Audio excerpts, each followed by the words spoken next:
সে 16-18 বছর পর্যন্ত মেয়েটারে লালন পালন করে, লক্ষ লক্ষ টাকা দিয়ে লালন পালন করে মেয়েটারে কলিজা ছিঁড়ে যাচ্ছে তোমার বাড়ি যেদিন বিদায় দেয়, সে শোকাক্রান্ত মেয়ের বিদায়তে, তারপরে আবার তার কাছ থেকে তুমি এভাবে লুটিয়ে খাইয়ে আসবা, বাবার বসে খাইয়ে থাও না কোনোদিন। বিয়ে সংক্রান্ত মেয়ের বাড়ি কোনো খানা হবে না। বিয়ে সংক্রান্ত খানা সব ছেলের বাড়ি, বিয়ে সংক্রান্ত খানা সব ছেলের বাড়ি। বরযাত্রী কন্ট্যাক্ট করে যাওয়া হারাম, বরযাত্রী কন্ট্যাক্ট করে যাওয়া হারাম।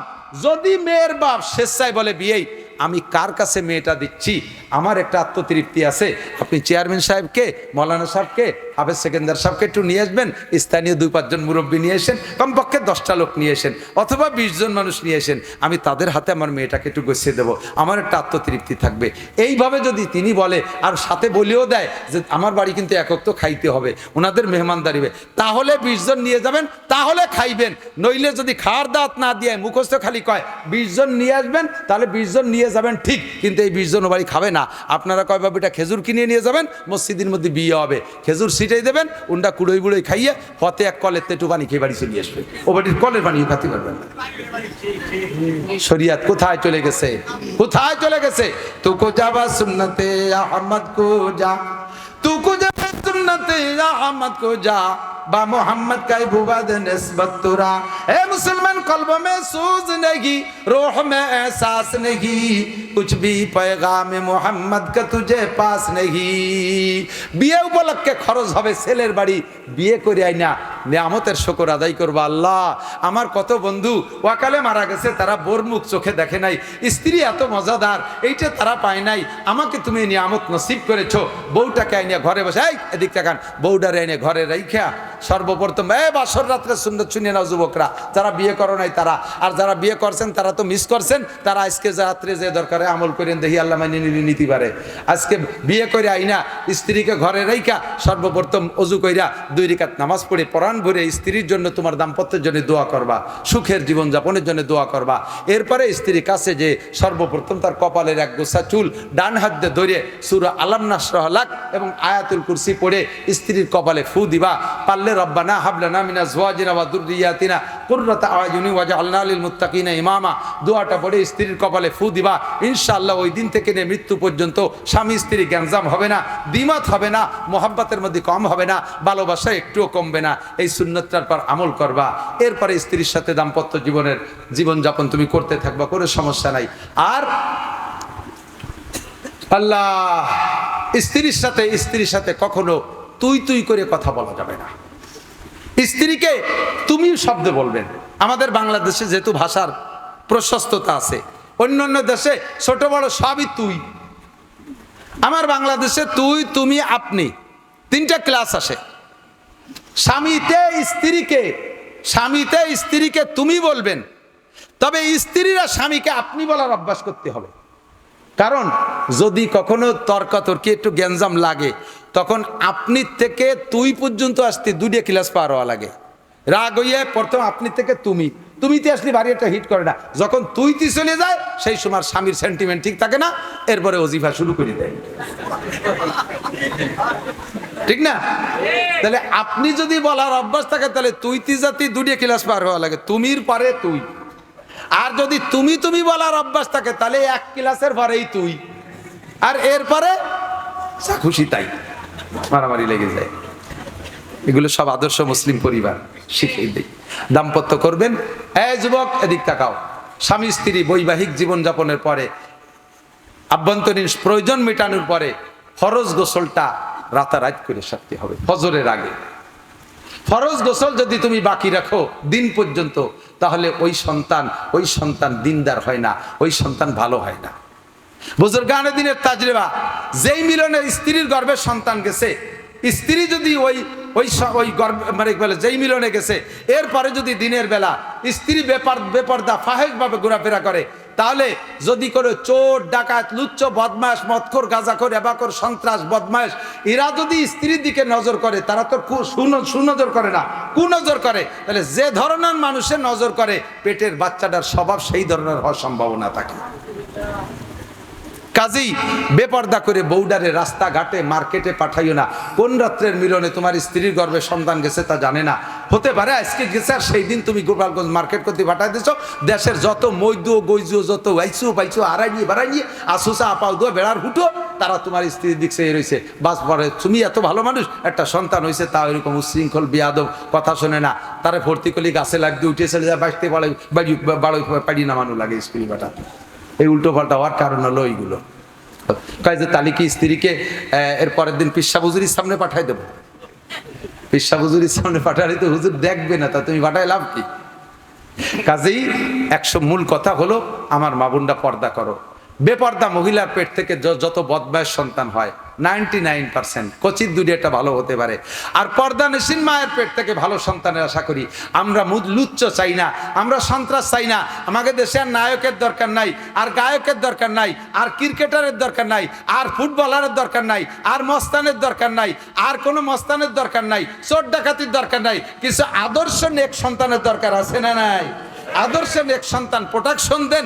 এর জন্য মারা হইতে হবে ভালো, সাদ যদি ভালো হয় পিঠা ভালো হয়, সাদ যদি বেঁকা হয় পিঠা বাঁকা হয়। এই জন্য বাপের চাইতে মা ভালো হইতে হবে বেশি, এই জন্য মারা একটু ভালো হয়ে আসেন। এবার আমাদের দাম্পত্য জীবন চললো, সন্তানটা জন্ম নিল। সন্তানটা জন্ম নেওয়ার সাথে সাথে কয়েকটা সুন্নাত গোসল করাইয়া পরিষ্কার করিয়া, যদি গোসল ডাক্তারে নিষেধ করে তাহলে গোসল করাইলেন না, মোটামুটি পরিষ্কার করিয়া ডান কানে আজান বাম কানে কামত, আল্লাহ আল্লাহ রসুলের সাথে পরিচয় করাই দেবেন সর্বপ্রথম সুন্নাত। পারা যাবে তো ইনশাআল্লাহ? নিয়ত আছে তো ইনশাআল্লাহ? সন্তানের এগুলো হক। আপনি সন্তানের কাছে টাকা চান, টাকা দেয় না, চাকরি করে পয়সা দেয় না, আর এক জায়গা দিয়ে দেয়, নালিশ করেন, হুজুরে ওয়াজ করে সুজাওয়াতি করেন, ওয়াজে কাজ হবে না। কারণ আপনি কি সন্তানের হক আদায় করেছেন? সন্তানের কানে আজান দেন না, ইকামত দেন নাই। 2 নম্বর আজান ইকামতের পরে হাফেজ সেকেন্দার সাহেব, মসজিদের ইমাম সাহেব, কোট মসজিদের ইমাম সাহেব, ইনাদেরকে ডাইকে এনে হুজুরের মুখে একটু খেজুর খাবেন। হুজুর খেজুর চাবাই খাইয়া খেজুরি থেকে একটু মিষ্টি মিষ্টি লালা ওই বাচ্চাটার মুখে জিভের ভিতরে দিয়ে দেবে, চুনচুন করে চুষে খাবে। যে হুজুরের লালা তার জীবনের প্রথম খাইলো, ওই হুজুরের ইমান তাকওয়া পরহেজগারি মেধা যোগ্যতা যেমন, তোমার সন্তানটা সেরকম হওয়ার সম্ভাবনা থাকবে। এটা একটা সুন্নাত। এই হকটা কি তুমি আদায় করেছো? মা তুমি হক হলো, এরপরে মা তুমি স্তনের দুধ খাওয়াবা। তোমার শরীরটা ঢিলা ঢালা হয়ে যাওয়ার ভয়ে তোমার ইয়াং অবস্থা থাকবে না, তুমি অকালে বুড়ি হয়ে যাবা। এই ভয়ে তুমি বাচ্চারে দুধ খাও না, তুমি বাচ্চার জন্য ফিডার খাও। ফিডারে কি খাও? তুমি আমেরিকান দুধ খাও, ইটালিয়ান দুধ খাও, ফ্রান্সের দুধ খাও, জাপানের দুধ খাও, ইন্ডিয়ান দুধ খাও। এই বিদেশি দুধ খাওয়া বিদায় তোমার বাচ্চাটা ওই যে গায়ের দুধ খাইছে সেই গায়ের দিকটা আনিয়ে গেছে। তুমি মা দুধ খাও নাই বিদায় তোমারে মাও কয় না। এরপরে একটু শিয়া নেওয়ার পরে তোমার ফেলাই টেলাই থুইয়ে যে দেশের দুধ খাইছে সেই দেশমুখী হয়ে যায়। মারা চেষ্টা করবা যেটুক হোক স্তনের দুধ খাওয়ানোর জন্য। মায়ের দুধের বিকল্প নাই, কথা বলেন ঠিক কি ঠিক না? মায়ের দুধের বিকল্প নাই। 3 নম্বর হলো দুধ খাওয়ানো হয়ে গেল, এরপরে আজান ইকামত হয়ে গেল, খেজুর খাওয়ানো হয়ে গেল, প্রথম দিনের সুন্নাত চলে গেছে। এগুলো সন্তানের হক আদায় করবেন, আদর্শ মুসলিম পরিবার গড়বে। এরপরে ধীরে ধীরে যখন বড় হবে, ধীরে ধীরে বড় হবে, বাচ্চাটা কাঁদবে, মাঝে মাঝে কাঁদবে, মাঝে মাঝে কাঁদবে। কাঁদলেই দৌড়ই চলে যান মসজিদের হুজুরির কাছে, হুজুর কয়ে দেয় কলা গাছটা উঠে নিয়ে এসো, ভরিয়ে দেই দয়া কলা গাছ, মানে সুটা উঠে নিয়ে এসো। সুটা কলা গাছের সুটা হুজুরের দিয়ে বড়ানো লাগবে না, আস্ত কলা গাছ বাঁধিয়ে দেওয়া লাগবে না। মায়ের সন্তানের জন্য সবচাইতে বড় কবিরাজ মা।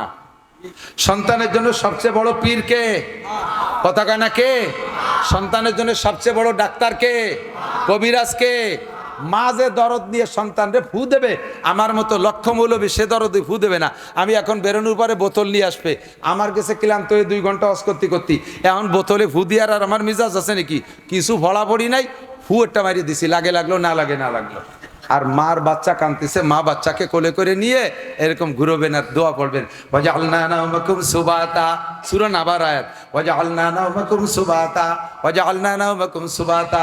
মাঝে মাঝে চোখের উপরে ফু দিবেন, মাঝে মাঝে কানের মধ্যে ফু দিবেন। যত বড় কান্নাকাটি করা বাচ্চা হোক না কেন, ফালাক আর নাচ পড়ে তারে মা ফুক দেবেন। আমার মতো 1 লক্ষ হুজুর ফুয়াইলে যা হবে, একটা মূর্খ মায়ের ফু তার চাইতে বেশি দামি আল্লাহর কাছে। আরে সন্তানের জন্য সবচাইতে বড় পীর হলো মা। করছেন যে আমল করছেন? কান্নাকাটি করলে সূরা ইয়াসিন পড়েন না, কান্নাকাটি করলে ধরি তারা টেলিভিশনের সামনে ধরে। কতক্ষণ? টেলিভিশন কবিরাজ, টেলিভিশন কবিরাজ। মোবাইল খুলে দেয়, মোবাইল দেখে বাচ্চা কান্না থামিয়ে যায়।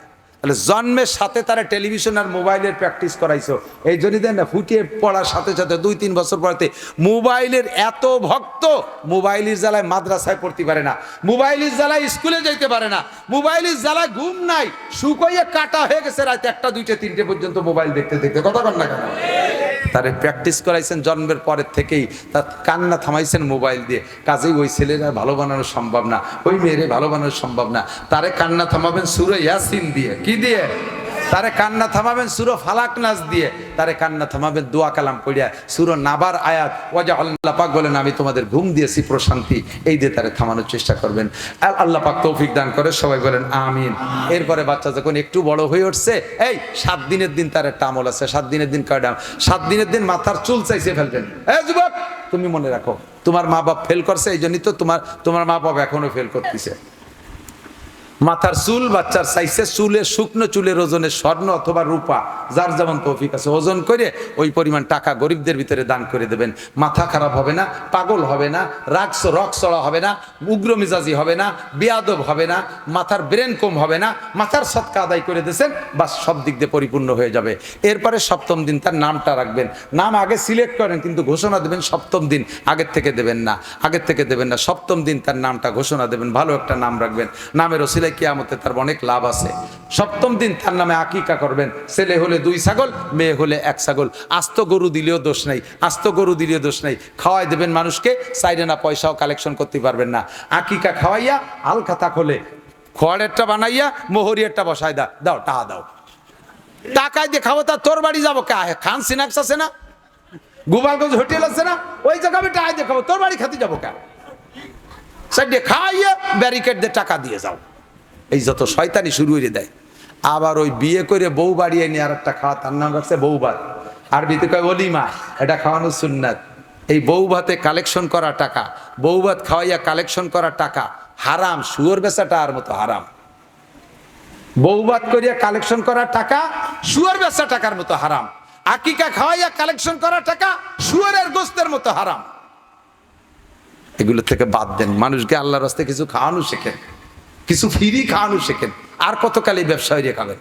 ফিরে যাইয়া 7-8 বছর পরে যখন মুসলমানি দিয়েছে, মুসলমানি দিয়ে ফিরে আবার 3 দিন বাইক বাঁচাইয়া দেশের দাওয়াত টাওয়াত দিয়ে গরু দুটো মারিয়ে দিয়ে ধুমসা কালেকশন। 10 লাখ টাকায় খরচ, 20 লাখ টাকা ইনকাম হয়েছে। বাপ এখন হুশ হারা হয়ে গেছে। আল্লাহ, এক মুসলমানিতে এই ইনকাম। ছেলে যদি আর একটা থাকতো তাহলে তো আরো 20 লাখ হয়ে যেত। কি এর বল, বুড়োকালে নিজে আর একবার মুসলমানি নেবনি, ভালো ইনকাম নিয়ে ফেলো। দাতালের দল সব শয়তানি বাদ দাও। মুসলমানি অনুষ্ঠানে খাওয়াইয়া কালেকশন হারাম। বলেন কালেকশন এসব বাদ দেওয়া যাবে তো? আমরা সর মানিক দেয়া লতিপুর ইউনিয়ন না, আমরা এই ইউনিয়ন থেকে এই সুন্নতগুলো ইনশাল্লাহ চালু করে দেব। ফ্রি খাওয়াবো। কোনো এই যে কথাগুলো শুনতে, কথাগুলো আমলে আনার চেষ্টা করবো। আল্লাহ কবুল করে বলেন আমিন। যখন 7 বছর বয়স হবে, আগে তারে মক্তবে পাঠাই দেবেন। কেজি কিন্ডারগার্টেন 7-এর আগে ভর্তি দেবেন না। ফুটিয়ে বার হয়েছে, চোখ ফোটে নাই, 3 বছর 4 বছরে তা কেজি স্কুলে পাঠাই দিয়েছে। 10 খান বই দিয়েছে, তা বইয়ে নিতে পারে না, উটির ফিটির মতো বোঝা উঠে দিয়েছে। ফিটি 2 দিন যে আর বল নাই, শেষে স্কুল যেতে যা ফল বই না, 10 খান বই অট্টুক বাচ্চা কি পড়বে? মা রাত্রি ফড়াতি যে মারতি তার দমের নাড়ি বেরোয় ফেলেন। আটটুক বাচ্চার এভাবে মারেন লেখাপড়ার জন্য। কয় যে বয়স 4 বছর হয়েছে, আজও ম্যাট্রিক পাস করলো না, কবে লেখাপড়া করবে? 4 বছর সপ্তাহ পড়াবে। তো তুমি কয় লাইন ফুটিয়েছো? আমি তো 7.5 পাস। উনি মোটে 7.5 পাস। আর ইয়াদা গাদারে সব পড়াই দেয়। সাবধান, বিশ্বনবী মুহাম্মদুর রাসূলুল্লাহর চাইতে মনোবিজ্ঞানী আর জগতে কেউ নাই। কথা বলুন ঠিক না? নবী বলছেন বাচ্চাদের পড়ার বয়স 7। পড়ার বয়স কত? 7-এ সে স্বেচ্ছায় স্কুলে যাইতে চাবে, মক্তবে যাইতে চাইবে, তার সর্বপ্রথম কোরআনের শিক্ষায় শিক্ষিত করে। নুরানি মাদ্রাসা আছে, যত নুরানি মাদ্রাসা এ জায়গা দিলে একটা লাভ আছে। কোরআন পড়বে, হাদিস পড়বে, শরীয়তের মাসালা পড়বে, সাথে সাথে স্কুল কলেজে যে পড়াশোনা আছে সম্পূর্ণ পড়বে। কোনো প্রেশার নাই। স্কুল নুরানি মাদ্রাসার ছাত্রদের প্রাইভেট পড়ানো লাগে না। হুজুররা গালে গালে পড়াইয়া, জাগায় বসে মুখে মুখে পড়াইয়া, তারে মস্ক করাইয়া ইয়াদ করাইয়া দেয়। আর বাংলাদেশে যত স্কুল আছে, কোনো স্কুলের ছাত্র ভালো ছাত্র প্রমাণ দিতে হলে 3-4 কম প্রাইভেট পড়লে হবে না। কথা কোন ঠিক ঠিক না? যত ভালো স্কুল তত প্রাইভেট বেশি লাগে। আর আমার মাদ্রাসার কোনো ছাত্রদের প্রাইভেট লাগে না। তারে কোরআন শিক্ষা দেন, জীবনের শুরুতে কোরআন শিক্ষা দিয়ে তারপরে তাকে জেনারেল পড়ান, কোনো সমস্যা নাই, জেনারেল পড়ান, কোনো সমস্যা নেই। যাইতে যাইতে বয়স যখন হবে 7 থেকে কোরআন পড়ানো শিখার পরে নামাজের প্রশিক্ষণ দেবেন। যখন বয়স হবে 10 তখন নামাজ না পড়লে পিটান দেবেন। ওয়াজরিবুহুম আলাইহা ওয়া হুম আবনাউ আশারা সিনিন। 10-এ যে পিটান দেবেন, একটা পিটান দিয়া বাপের জন্য ওয়াজিব। 10 বছর বয়সের পরে যদি সন্তান নামাজ না পড়ে, ছেলে হোক আর মেয়ে হোক, আব্বা মার উপরে ওয়াজিব সন্তানকে একটা পিটেন দেওয়া। আপনি এই পিটেনটা দিয়েছেন কোনোদিন নামাজের জন্য? কোনোদিন পিটেন নেই। স্কুলের পড়া পারে নাই সেজন্য পিটেছেন, কিন্তু নামাজের জন্য পিটেন নেই।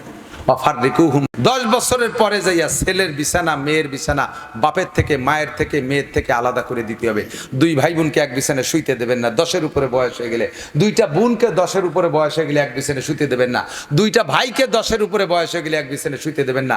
10 বছরের উপরে ছেলেরে বাপের কাছে শুইতে দেবেন না। 10 বছরের উপরে মেয়েকে মায়ের কাছে শুইতে দেবেন না। ছেলে তো দূরেই থাকলো, 10 বছরের উপরে গেলে কেউ কেকের পাশে শুইতে দেবেন না। শয়তানকে চেনেন না, শয়তান ঢুকে অ্যাক্সিডেন্ট করায় দেবে, অ্যাক্সিডেন্ট ঘটায় দেবে। বলা গেল না সব কিছু বুঝে নিতে হবে, শয়তান অ্যাক্সিডেন্ট ঘটায় দেবে। এই জন্য বিশ্বনবী বলেছেন 10 বছরের পরে গেলে বিছানা ফাররিকুহুম বাইনা মাদাজিহিম, বিছানা আলাদা করে দাও। ফাইদা বালাগা, যখন বালেগ হবে ফাল ইউজাবিজহু, বিয়ে দিয়ে দাও। ফাইন বালাগা, যদি বালেগ হইছে ওয়ালাম ইউজাবিজহা, আর আব্বা মায় মেয়েকে ছেলেকে বিয়ে দেয় নাই, ফা আসাবা ইসমান, ওই সন্তানে অন্যায় করেছে, ফা ইসমুহু আলা আবিহে, সম্পূর্ণ গুনাহ আব্বার আমলনামায় জমা হয়ে যাবে। প্রাথমিকভাবে আদর্শ মুসলিম পরিবার গড়ার জন্য যে কয়টা কথা পরামর্শে বলছি, আল্লাহ তাআলা আমাদেরকে আমল করার তৌফিক দান করুন, আমিন। এই কথাগুলোর পর আমল করতে পারলেই সমাজটা মোটামুটি গড়ে উঠবে। আমার যুবকরা সিদ্ধান্ত নেও তো, বিবাহ সংক্রান্ত যে কথাগুলো বলছি, কে কে আমল করার জন্য নিয়ত করেছো ইনশাআল্লাহ? কে কে আমল করেছো? যৌতুক নিবা? যৌতুক নেবা? নেবা না। ভালো মেয়ে দেখে বিবাহ করবা, মুরব্বীদের পরামর্শ অনুযায়ী বিয়ে করবা। ওই একা একা যে কোর্টে বিয়ে করো না, তাহলে কিন্তু তোমার মাইয়েরও ওইরকম আরবিটারা নিয়ে কোর্টে নিয়ে বিয়ে করবে। এই জন্য সতর্ক থাকতে হবে। আল্লাহ তাআলা আমাদের এ বুড়োরা আতুর হয়েছে উন্ডা বলে আবার বিয়ে করবে সুন্দর মতো। বুড়ি, আল্লাহু আকবার, মাশাআল্লাহ। মানে বয়ান শুনতে শুনতে একটা জজবা হয়ে গেছে, আমি এই তাহলে আমি আবার আমল করব না। আপনারা বুড়ো কালে ঝামেলা করতে